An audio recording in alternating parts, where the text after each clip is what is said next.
Manever I say ma PENDREAM TV. PENDREAM TV there, see them yopo. That we cannot, no political party can do without sharing your messages and your policies on TikTok to the youth of this country. And that is why the NDC has decided to launch what we call the Youth Manifesto, naming it the Pledge. Here's it, the Pledge.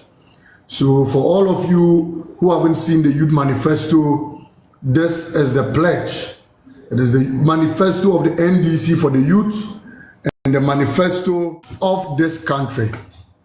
22 minutes past. Yeah, so we now have 65,000 people who've liked and have joined and are sharing, their engagements and all of that. Thank you very, very much for joining. Now we start.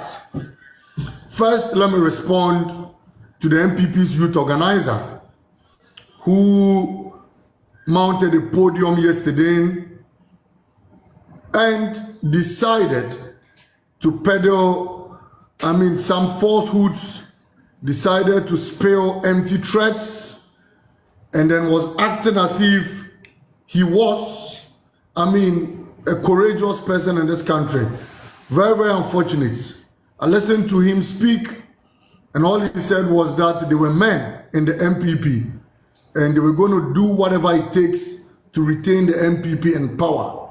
Unfortunately, I haven't heard a single youth policy from this particular youth organizer, not a single.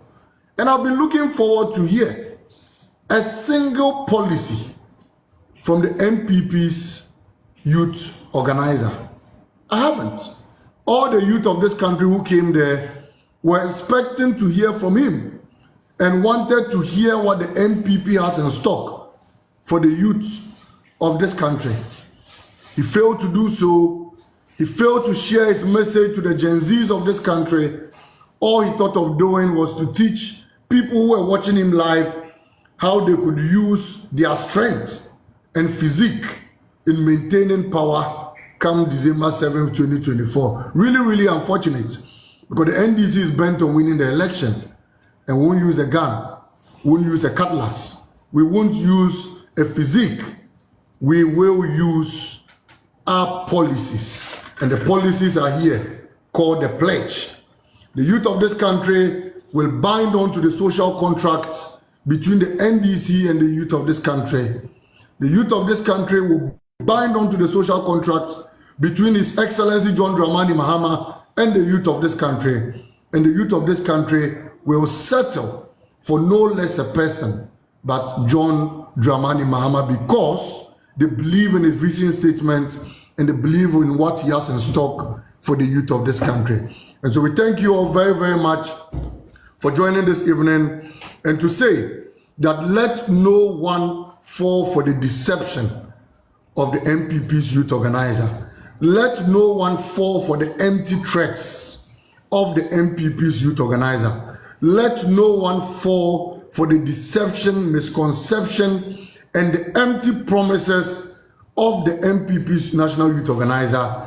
And let no one be deterred by statements of persons like Bryan Acheampong, because whether they like it or not, whether they believe that the NDC will win the 2024 elections or not, His Excellency John Dramani Mahama, by the grace of God and the will of the good people of this country, will be the next president of the Republic of Ghana, inshallah, come 7th December 2024. And so I once said that Bryan Acheampong was beating war drums, I remember some time back. And when he attempted to take our hotels, after a little push from the youth of this country, he handed over our hotels. And when I mounted the podium, I said, we scared him, we deterred him a little bit. He left the hotels of this country. I am reliably informed that he's transported his family to the US because he believes that, they can no longer stay in this country. And I heard that he had sent all his family members, many of people in his nuclear family, out of this country. The latest Lamborghini he bought, I've been reliably informed that he's finding a safe haven to park it, because he's deterred by the retaliation of the NDC, and we can confidently tell him on any day that Bryan Acheampong or whoever has been beating war drums do not have the moral tenacity to hold on to power, and they will be the first people to hand over power when John Dramani Mahama wins the 2024 election. So the question here is, what does the NDC have in stock for the youth of this country? One is the 1 million coders program for 1 million youth of this country. The NDC in its manifesto shall implement a coders program for 1 million youth in this country. What John Mahama seeks to do is to train youth in ICT, is to bring 1 million youth together and equip them with the IT know-how of how we could make money and create employment on our internet space. You go abroad and many people make money from the internet space. There are people who sit at home and work online, all because they've been well equipped into knowing the do's and don'ts and the know-how of how the IT system works in the entire wide world. And that was the reason why President Mahama built, the national, technology center. That was the reason why President Mahama commissioned NITA. That was the reason why President Mahama set up the National Information Center together with the NIA. This was meant to boost our technical know-how, especially the technical know-how of the youth of this country. And for the young people out there who are interested in IT jobs in this country, who are interested in understanding IT in this country, who are interested in building their their know-how in the IT space, John Dramani Mahama is the president you need, and is the president who would well equip you into understanding the corridors of the IT system and in building your capacity so long as the IT corridor is concerned. And that has been clearly stated in school next year. President Mahama pay school fees.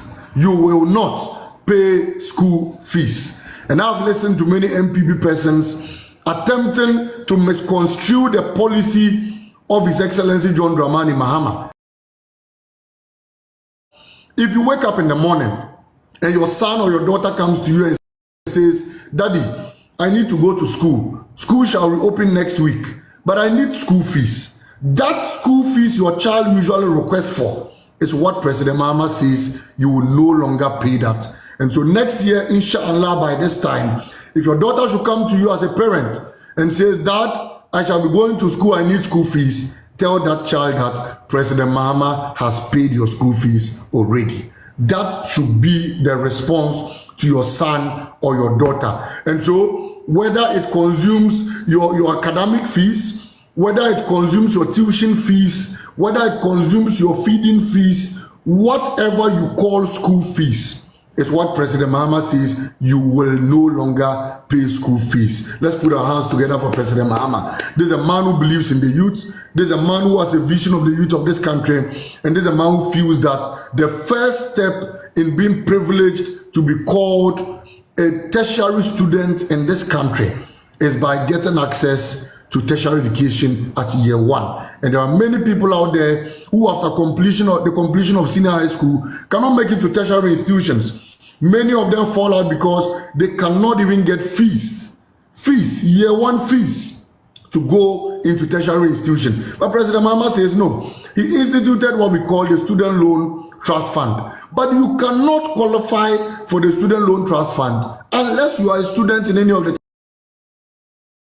tertiary institutions. And what makes you a student? By paying your admission fee, which is your fee for year 1, and then enrolling in class or enrolling in the educational institution.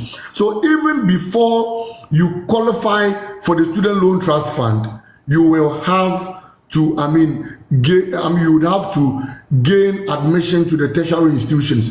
And that admission you will be gaining, you can only gain that if your admission fees or your year 1 fees have been paid in full by President John Dramani Mahama. And so, my brothers and sisters, next year, tertiary education for level 100s shall be free. If you have a brother who is in Form 3 now, if you have a brother who is in Form 2, if you have a brother who is in SHS 1, tell that person that President Mahama has catered or will cater for his year 1 fees next year by this time. And if that person should enroll in tertiary education, you will not need to pay any form of tertiary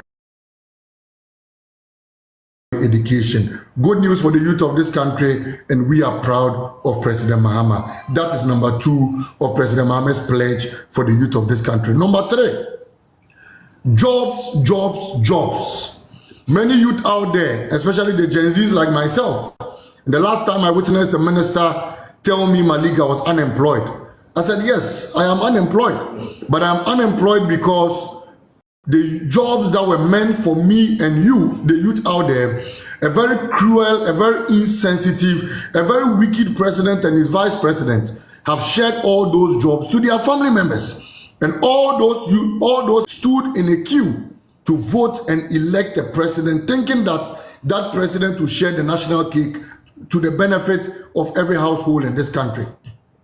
Little did we know that President Akufo-Addo and his vice president Alhaji Bawumia, a very incompetent one, were going to misconstrue and siphon and misappropriate the jobs that were meant for you and I to their family members. Weeks ago, is an appointee. His mother is an appointee. His sister is an appointee. His brother is an appointee. His girlfriend is an appointee. His wife is an appointee. So how can the Gen Zs and the youth of this country get jobs to do? They have siphoned the jobs. Family and friends had ended at the doorsteps of Akufo-Addo. His vice, Alhaji Bawumia, who copies his boss than any other person in this country, decided to also start appointing his family as the NDA boss at the time. That was under their first term. Under her tenure, 400 Abobo Yas got missing. They decided to siphon our Abobo Yas that were meant for the people of this country. They decided to take it to their family house and they shared it. When she was caught and exposed, she told us she didn't know the whereabouts of the Abobo Ya. Till date, more than 400 Abobo Yas have not been accounted for. That same woman was further appointed and in fact upgraded into becoming a gender minister in this country.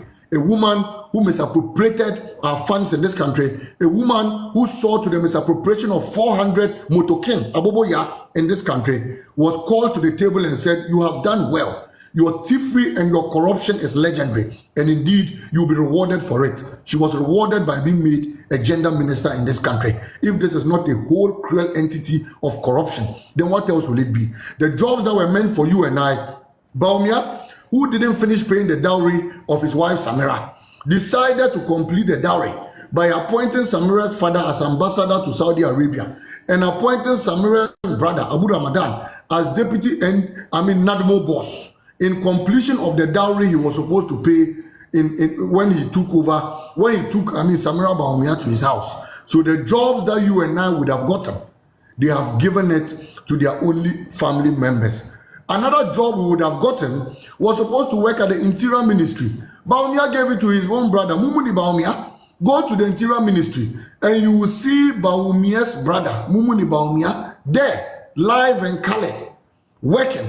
A job that you would have benefited, I would have benefited. Alhaji Bawumia, with a very wicked and insensitive mentality, decided to give it to his own brother. So Bawumia's in-law is appointed. His brother-in-law is appointed. He, Bawumia himself, is a vice president. His brother Mumuni Bawumia is appointed. And they have misappropriated our funds. As if that was not enough. Little did we know, and again Malik once said, that Bawumia will award a contract that he should have given to contractors in this country to his own brother Abraham Bawumia. This Abraham boy went and married a white woman and brought her into this country only to come and misappropriate our funds. He, together with this white woman, created a group and they decided to siphon contracts that were supposed to be given to contractors to themselves. They awarded and inflated road contracts in this country, including the renovation of the Sunyani airport. They took it to themselves, family and friends, bloated the contract. The contract didn't go through the due process. It was sole sourced against the laws of this country. And Bawumia's brother got the contract from Bawumia. And today, they have even abandoned the project they were supposed to do. The people of Teshi, your roads have not been developed because A contract was awarded to Bawumia's brother, and he has decided not to come and work there. And nobody can hold him responsible because his brother is the vice president of this republic. Youth of this country, President Mahama says, the era of family and friends, the era of greed and misappropriation of funds, the era where presidents and vice presidents and ministers will award contracts to themselves. And I've seen in the comment section people asking about my brother Chinia. The last time I heard from Chinia, he was hot. And my prayer is that he will not leave this country before the 7th of December 2024, because some of those people cannot escape jail in any way. They have been prosecuted, their dockets have been prepared, and I have already written over 67 charges against that man. And they will not survive it because he is part of the people who have turned a whole national cake to a family cake, awarded contracts to themselves, and they have siphoned and squeezed our mega resources. His own constituency, Tumu, he's abandoned the road, and then, in fact, monies that were given to him to even do it, he's misappropriated the funds, and they have chopped the monies. Fertilizers that were given to him to give to his farmers, little did we know that he was exporting the fertilizer on the backs of donkeys. So they were using the bush on donkey carts, and they would take the fertilizer to Burkina and sell the fertilizer.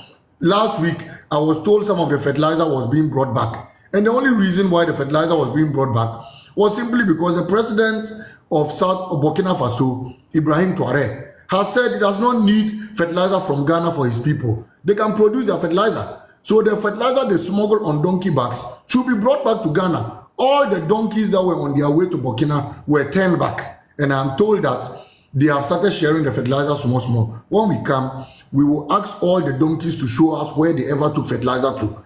And we will put the fertilizer on their backs and we'll bring the fertilizer back. I'm giving a history to this to let you understand the kind of wickedness this Akufo-Addo Bawumia government have plunged us into. And at a trade-shift system, what did he do? He met industry through the TUC, Trade Unions Congress, and then organized labor and all importers and exporters. And after meeting them, he said, look, my brothers and sisters, we must find a way of recruiting the youth of this country. What do you think we can do? How do you think we can work outside the 8-hour period? TUC said, sir, we appreciate your concerns, but there are things we cannot do for ourselves. Like reducing taxes, we cannot do for ourselves. Reducing electricity tariffs, we cannot do for ourselves. Providing security, yes, we can provide private security, but it comes at our expense, and we don't have money to do that. If you are willing to meet us halfway, we will run at a trade-shift system. Indeed, every company wishes to produce more goods. Every company needs to sell more goods. Every company wishes to export their goods. But the challenge they have been faced with are, like I said, high taxes, high electricity costs, and then fear of attack in the night due to low security. John Dramani Mahama, the visionary president, said, I will meet you halfway. When I become president, I'll reduce your electricity tariffs. I'll reduce your taxes, and I'll provide enough security. If these are the three things you need to work at a trade-shift system, I have done it before. I have history of providing incentives to factories. When I was in power, over 45 million was given to pharmaceutical companies like Tobinco and the likes. The Kumasi Jute factory was given support to come back to life. The Commander Sugar factory was revamped with money I had brought back to life. And all these people, were meant to boost the productivity of the country at the time. So I have done it before, and I'll do it again. So what I'll do for you companies is, like I said, I'll reduce your tax incentives. I'll reduce your electricity tariffs by introducing what I call a time of use tariff for people who will be consuming electricity in the night, and I'll provide enough security for you. When I do that, you would also pay me back with a favor. You will now run at a trade-shift system, 8 hours, 8 hours, 8 hours, and you recruit more youth to work in your companies, so that I meet you halfway, you meet me halfway, and then we resolve the issue of unemployment. Then one of the people asked President Mahama, but sir, yes, we agree to what you have said, but there's one more thing we want. Tell us how the demand will be created. Then President Mahama says, as for demand, my aim is to even go beyond the shores of Ghana into West Africa, go beyond West Africa into Africa, and go beyond Africa into the world. PENDREAM TV. Nyamishira opani edumakesi awe. They be a show on YouTube and all other social media platforms. It's Ramongo follow PENDREAM TV. Very fantastic. Doing a lot of the channel. Dedi kama amena PENDREAM TV ase. Now so far so good. Say open online portal e wo Ghana. Nipa share, nipa follow, nipa comment here. To my best of knowledge, without any biases, PENDREAM TV.